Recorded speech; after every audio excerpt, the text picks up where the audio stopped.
a signalé un peu partout, particulièrement en Côte d'Ivoire, à Marseille, Côte d'Ivoire de façon globale, parce qu'il y a des villes comme Buntu où il y a carrément une existence de nos bulletins de vote. Sur 13 villes à Djamé, c'était carrément aussi des bulletins qui n'étaient pas là-bas. Moralité, on a décidé de faire bloquer effectivement les bureaux de vote là-bas. Déplorer qu'à Mbaké, Mbour et autres, il y a beaucoup de bureaux qui n'ont pas déparé, surtout à Pikine aussi. Ça c'est regrettable parce qu'on s'inscrit à ce moment-là carrément sur un report ou une durée plus longue pour les votes, avec donc des imperfections et des insuffisances. Si effectivement c'est des écoles où il n'y a pas de courant et que le vote puisse aller au-delà de 19 heures, cela pose des problèmes. Donc vraiment, je pense que le gouvernement sait prévoir et donc on aurait pu prendre les dispositions idoines pour nous permettre quand même d'avoir des élections transparentes et démocratiques. Heureusement que sur le plan par contre des pièces d'état civil, il y a une rigueur. Là où j'ai voté, effectivement, j'ai essayé, mais ça n'a pas passé. Parce que j'avais mes cartes anciennes, j'ai voulu voter par ces cartes anciennes pour tester la fiabilité des dispositifs. Ce n'est pas passé. Donc ce qui s'est passé à Biscuiterie, j'aimerais bien qu'on l'étende au niveau du territoire national. Il y a un temps soit peu de rigueur, de diligence de la part des mandants et des responsables du bureau de vote. Nous pensons en toute bonne foi que d'ici 19 heures, au moins qu'on permette à 80% des Sénégalais de le faire. Mais entre nous, il y a énormément de distorsions, il y a énormément de dysfonctionnements, ce qui n'augure rien de bon.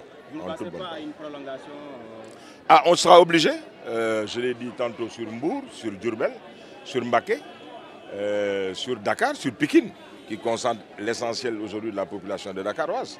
On ne comprend pas que beaucoup de bureaux de vote ne puissent pas être commencés.